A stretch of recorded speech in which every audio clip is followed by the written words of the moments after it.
Salutations chers passionnés, ici Spartan et Leonardus pour digitalpainting.school et on se retrouve cette fois-ci pour un nouveau test de tablette et cette fois-ci sans écran, ça faisait bien longtemps. Il s'agit de la XP Pen Deco Pro Medium, un tout nouveau modèle qui est sorti cette année en 2019 et qui a d'ailleurs été récompensé de 2 prix pour son design. Ce test va donc être avant tout orienté pour les utilisateurs n'aimant pas particulièrement les tablettes graphiques à écran ou en tout cas qui préfèrent des tablettes standards ou alors toutes les personnes qui n'ont pas forcément le budget pour s'orienter vers une telle tablette. Son prix sur Amazon est actuellement de 130 € et apparemment sans promotion de 160 €. Ça te donne donc une idée de sa gamme de prix et d'ailleurs son prix est assez élevé pour une tablette graphique sans écran. Donc évidemment je vais être particulièrement exigeant avec cette tablette graphique et je ne laisserai pas passer le moindre défaut. D'ailleurs au passage, je ne suis pas payé pour faire ce test, donc ce n'est pas une vidéo rémunérée, ce n'est pas non plus une vidéo sponsorisée. Ce test sera donc 100% transparent, et au passage, ça fait à peu près 10 ans maintenant que j'utilise des tablettes graphiques, avec ou sans écran, j'ai pu tester plein de marques, et tu peux trouver d'ailleurs plein d'autres tests sur la chaîne. Donc on peut dire que j'y connais un rayon en tablette graphique, et j'espère que ce test sera le plus complet possible et qu'il répondra à toutes tes questions. Et bien sûr, si c'est pas le cas, je t'invite à les poser en commentaire. Tu peux donc voir le carton, tu vois un petit peu quelles sont ses dimensions, il est relativement fin, ce qui laisse présager une tablette qui sera elle aussi très fine. Allez, je te propose de déballer la bête. Pour ça, j'ai comme toujours mon petit outil, parfait pour ouvrir les colis.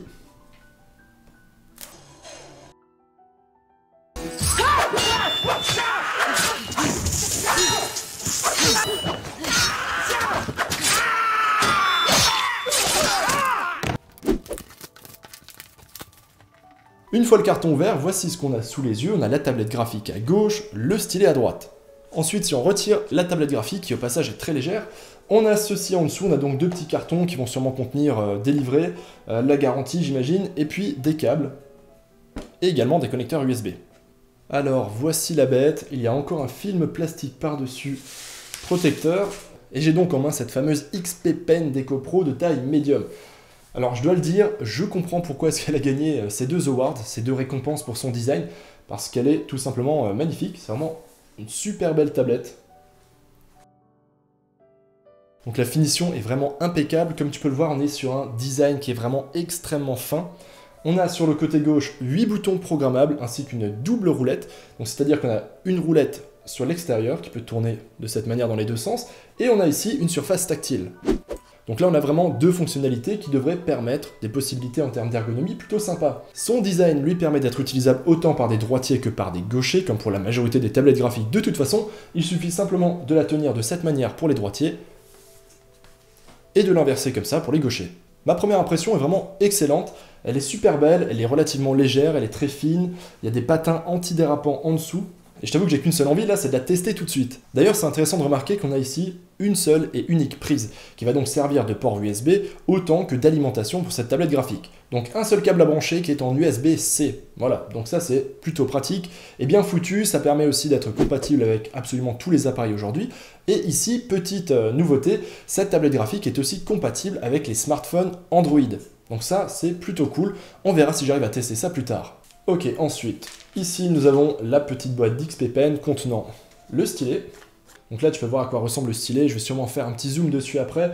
Il est très beau, il est très léger, il est très ergonomique, rien de particulier à dire, les boutons sont plutôt bien placés, donc on verra à l'utilisation ce que ça donne. Ensuite, comme c'est toujours le cas généralement sur toutes les tablettes, nous avons de l'autre côté de la boîte des mines de remplacement pour la tablette graphique. Ensuite, dans ce petit carton est fourni un petit papier nous invitant à télécharger les drivers directement depuis le site de la tablette graphique. Donc il faut savoir qu'aujourd'hui les drivers ne sont plus fournis sur CD. Ensuite on a la garantie, le guide d'utilisation, un petit papier qui nous remercie. Et en cadeau nous avons ici un petit gant qui permet de faire glisser la main plus facilement sur la surface de la tablette. Je sais qu'il y a certains qui aiment ça, c'est pas mon cas. Ensuite, deuxième petite boîte en carton.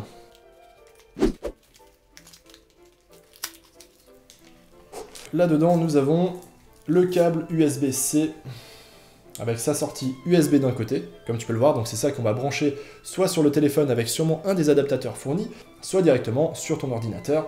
Et de l'autre côté, nous avons donc ici la prise en USB-C qui va se brancher sur la tablette.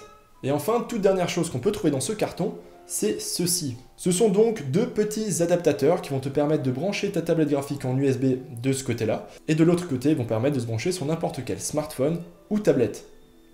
Donc on va sûrement tester ça plus tard. On passe ensuite à l'installation du driver. De ce côté-là, absolument aucun souci. Je suis allé sur le site à l'adresse indiquée, j'ai téléchargé le driver, il s'est installé en 5 secondes et le tout fonctionne parfaitement bien. Alors déjà là, j'ai une agréable première surprise, c'est que rien qu'en installant le driver et en branchant la tablette graphique, non seulement celle-ci est tout de suite reconnue, elle est tout de suite fonctionnelle, mais en plus de ça, elle est tout de suite parfaitement réglée. Généralement, lorsqu'on installe pour la première fois une tablette graphique, il faut souvent aller dans le driver, faire quelques réglages, et ici ce n'est pas nécessaire. Comme tu le vois, la pression est déjà reconnue, la précision d'ailleurs est excellente grâce aux 8000 niveaux de pression du stylet. D'ailleurs, le stylet incorpore aussi l'inclinaison jusqu'à 60%, ce qui peut être appréciable pour certains. Le stylet est vraiment très agréable, la surface également est vraiment très agréable. Elle est à la fois lisse, mais en même temps, on sent un léger grain dessus, qui nous rapproche un tout petit peu d'une surface de papier. Donc jusqu'ici, les sensations me plaisent. Bon alors la première impression est très bonne, c'est très bien, mais passons aux choses sérieuses avec un digital painting fait intégralement avec cette tablette, histoire de vraiment la prendre en main et voir si à l'usage il y a des petites choses qui m'embêtent ou si au contraire je suis 100% satisfait de cette expérience. Déjà côté prise en main, je suis habitué à des tablettes sans écran, donc là il n'y a pas eu de surprise, il n'y a pas eu de temps d'adaptation, elle était prise instantanément parfaitement en main. C'est précis, ça répond bien, la pression fonctionne parfaitement bien comme je l'ai dit, et les sensations du stylet sont vraiment excellentes.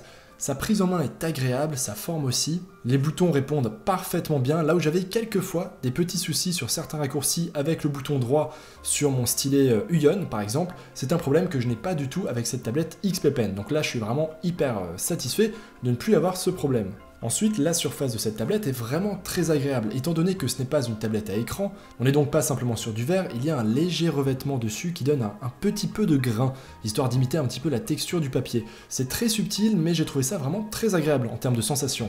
Donc là encore, un très bon point pour XP Pen.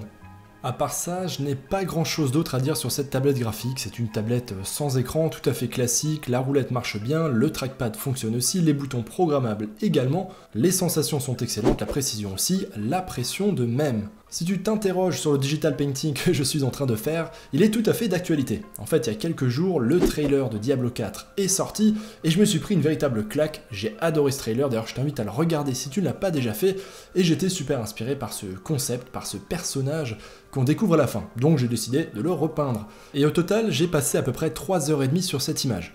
Il faut dire que le sujet n'était clairement pas des plus faciles. Déjà, il s'agit d'un portrait, en plus de ça la peau est transparente, translucide, réfléchissante, il y a de la lumière qui brille en dessous, enfin bref c'est un enfer à peindre, et en plus de ça je ne te parle pas de tous les détails des cornes, que j'ai d'ailleurs pas détaillé jusqu'au bout, à la fin j'en avais marre. Bref, en tout cas je me suis bien éclaté dessus, et sincèrement c'était un tel plaisir d'utiliser cette tablette que je n'ai pas vu le temps passer. Pour la fin de cette petite démo, je te mets un petit peu de musique, et on se retrouve juste après pour le test sur smartphone Android.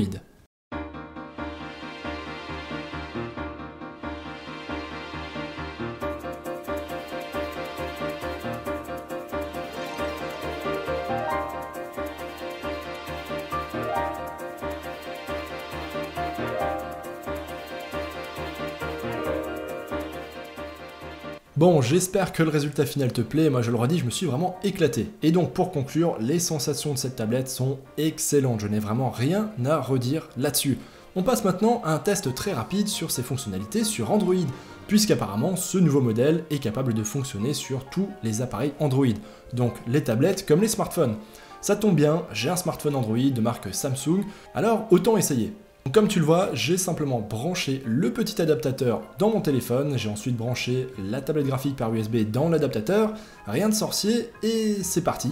En fait, il n'y a rien de plus à faire, il n'y a pas d'installation de driver, de paramétrage quelconque, j'ai simplement tourné la tablette graphique à la verticale pour qu'elle corresponde à l'écran et il n'y avait rien de plus à faire. Ça marchait à la perfection, la pression était bel et bien reconnue et je n'ai rien de particulier à signaler, à part que c'est relativement fun et vraiment pratique. Ouais bon Leonardus, tu m'excuseras de pas faire un chef-d'œuvre à chaque fois, hein. Tu te contenteras de mes gribouillages. Si jamais ça t'intéresse, j'ai testé la tablette sur 2 applications de dessin gratuites sur mon téléphone. La première était Adobe Sketch et la deuxième était Sketchbook d'Autodesk. Au passage, Autodesk est bien mieux conçu et beaucoup plus agréable à utiliser que Photoshop Sketch. Cela dit, il y a quand même une chose qui m'a un petit peu énervé lorsque je dessinais sur la tablette sur le smartphone, c'est que le curseur du stylet n'est pas visible. On ne voit pas du tout le curseur, on voit simplement le trait de pinceau lorsqu'on est en train de dessiner, mais lorsqu'on survole la tablette sans la toucher, et ben là il n'apparaît pas. Ou plutôt, j'ai réussi à le faire apparaître, mais seulement avec un outil dans Sketchbook. Lorsque j'utilisais l'outil marqueur, là je voyais enfin le petit curseur, ce qui me permettait de dessiner et de peindre avec précision, mais sinon on ne le voyait pas, et c'est quand même difficile de peindre ou de dessiner sur une tablette graphique sans avoir aucune visibilité sur là où on se trouve à l'écran. Donc ça je peux me tromper, mais j'ai pas l'impression que ça vienne de la tablette, mais que ça vient plutôt des applications, qui gèrent encore assez mal ce genre d'appareil. Bon, pour finir ce test, je vais quand même te passer en vue rapidement le driver. Alors, le driver, le voici, donc je reconnais l'interface habituelle des drivers de chez XPpen, qui n'est d'ailleurs pas très belle, mais en tout cas tout à fait fonctionnelle. Donc on retrouve ici bel et bien notre tablette graphique DecoPro Medium. On a ici la configuration des deux boutons du stylet, donc le clic droit est en bas. En haut, je viens de mettre un double clic gauche. Sinon ici, tu peux aussi mettre par exemple le changement entre le pinceau et la gomme, clic droit, ou alors n'importe quelle touche ou bouton en cliquant ici. Donc tu vois qu'en mettant bouton programmable, ça nous ouvre ici le panneau des raccourcis, on peut choisir absolument tout ce qu'on veut. Juste en dessous, on a ici le test de sensibilité du clic. Donc là tu vois que la pression répond parfaitement bien de 0 jusqu'à 8192. On peut ici l'assouplir ou la durcir. Juste en dessous on a le mode du stylet, donc là on restera toujours en mode absolu. Le mode relatif ne sert à rien du tout. Et l'autre partie intéressante est celle-ci à droite. Donc c'est ici qu'on va régler la surface active de la tablette graphique par rapport à l'écran qu'on choisit. Donc déjà ici, on peut choisir entre le premier écran et ses autres écrans si on en a. Et la petite nouveauté qu'il y a dans cette version du driver, c'est qu'on peut définir ici une surface active. Donc je peux choisir par exemple de dire que de là à ici, ça correspondra à la surface active de la tablette. Et ici, je peux même, comme tu le vois, la modifier. Tu vois, je peux l'étendre, déplacer ces points, si j'y arrive. Voilà. Donc ça, j'imagine que dans certains cas, pour certaines personnes, ça peut s'avérer utile. Et si on a deux écrans, j'ai testé avant, en faisant plein écran, on peindra sur les deux écrans.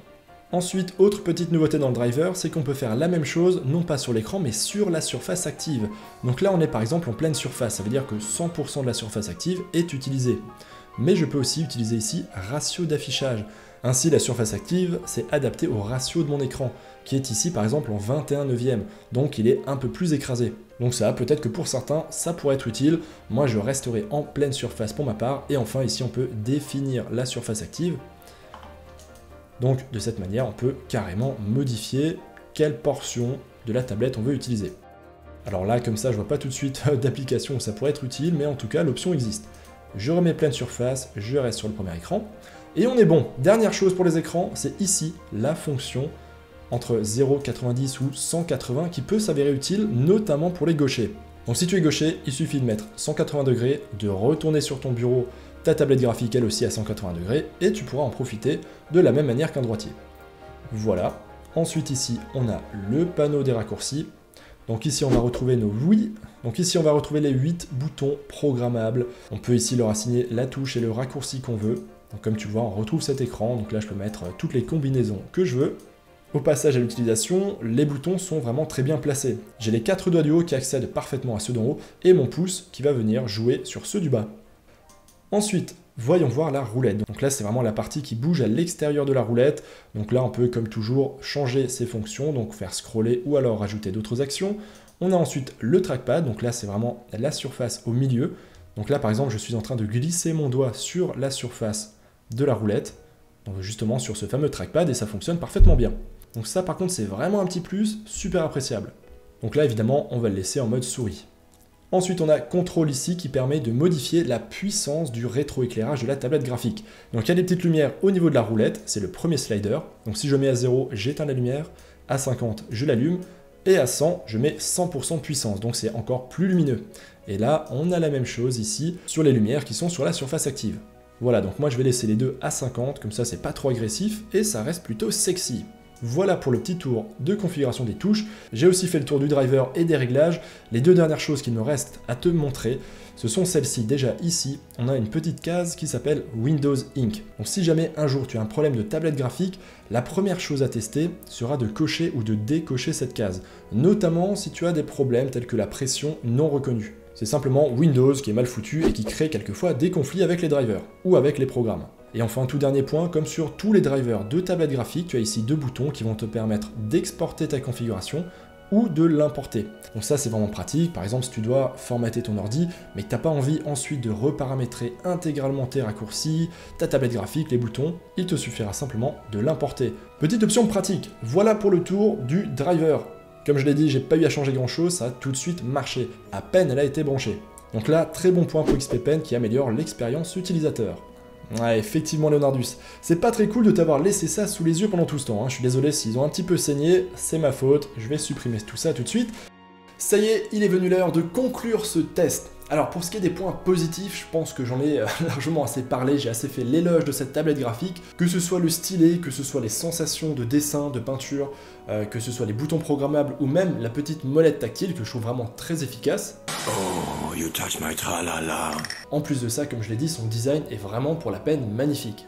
Donc mine de rien, ça pèse quand même dans la balance. Du côté des points négatifs, j'ai vraiment cherché, j'ai quand même réussi à t'en trouver deux, histoire de chipoter un petit peu. Alors ils sont un peu ridicules, certes, hein, c'est pas du tout des choses qui vont peser dans le choix d'une tablette graphique, mais je tiens quand même à te les faire savoir. La première chose, et c'est un avis très personnel, c'est que je trouve que c'est dommage que face à une tablette graphique qui a quand même un coût assez élevé, qui a un super design, une super finition, je trouve ça un peu dommage qu'XP Pen n'ait pas inclus un support pour le stylet, un repose stylet qui soit un peu mieux que ça. Sachant que ça, c'est simplement le capuchon de la boîte du stylet que j'ai retourné et dans lequel je mets le stylet. Donc ça fait le job, hein, c'est relativement stable, mais c'est pas un très bel objet, j'aurais bien aimé avoir un petit support de stylet qui serait bien assorti avec la tablette, qui irait bien avec. Voilà. Deuxième petite chose que j'ai remarqué, c'est que la partie en aluminium sur le côté gauche de la tablette graphique semble faire des marques assez rapidement. J'ai par mégarde fait frotter mon clavier dessus et j'ai remarqué que ça fait une petite marque, alors rien de très visible, mais si on regarde sous un certain angle, on peut voir dans les reflets sur la partie en aluminium qu'il y a une petite marque. Donc j'ai l'impression qu'au fil du temps, cette partie peut faire des marques assez vite. Voilà, comme je te l'ai dit, c'est vraiment du chipotage, hein. À part ça, le seul inconvénient que je peux lui trouver, c'est son prix qui est un petit peu élevé.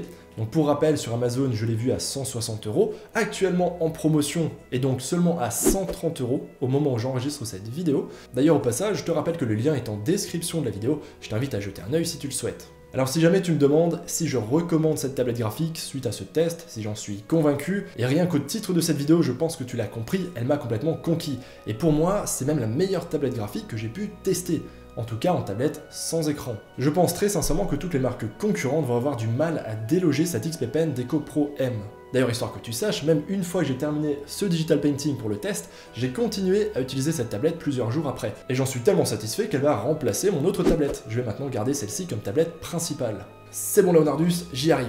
Donc ce test est terminé. Si jamais tu as encore une question, n'hésite pas à me la poser en commentaire, j'y répondrai avec plaisir. En revanche, si jamais tu postes en commentaire un problème technique avec une tablette graphique, sache que la section commentaires de cette vidéo n'est pas un service après-vente. En revanche, je te conseille d'aller sur le forum de digitalpainting.school dans la section d'aide et de dépannage technique, tu as le lien sous la vidéo, et là je suis sûr que tu trouveras la réponse à tes questions. Et enfin, une toute dernière information, si jamais tu es complètement perdu dans le choix d'une tablette graphique, je te renvoie là encore vers un autre lien qui est dans la description de cette vidéo, qui est le guide d'achat de tablettes graphiques. Donc ça c'est un gros guide que j'ai rédigé sur digitalpainting.school, que je mets à jour fréquemment, dans lequel tu as un petit peu tout le marché des tablettes graphiques qui est présenté avec mes différents conseils et tous mes tests. Et d'ailleurs, je vais tout de suite le mettre à jour pour rajouter dedans cette XP Pen Deco Pro. Si jamais tu as aimé cette vidéo et que le test a été utile, je t'invite à mettre un pouce bleu à cette vidéo et bien sûr à t'abonner à la chaîne si c'est pas déjà fait. Mais j'espère que c'est déjà le cas. Et sur ce, cher passionné, je te dis à très bientôt pour de nouvelles vidéos. Ciao! Ooh. Oh. Oh. L'art digital t'intéresse? Tu as envie d'apprendre ou de progresser en digital painting ou peinture numérique en français? Je t'invite à aller sur digitalpainting.school. Tu retrouveras une communauté super sympa, des cours de qualité et un paquet de ressources gratuites. Allez, on se retrouve là-bas l'artiste.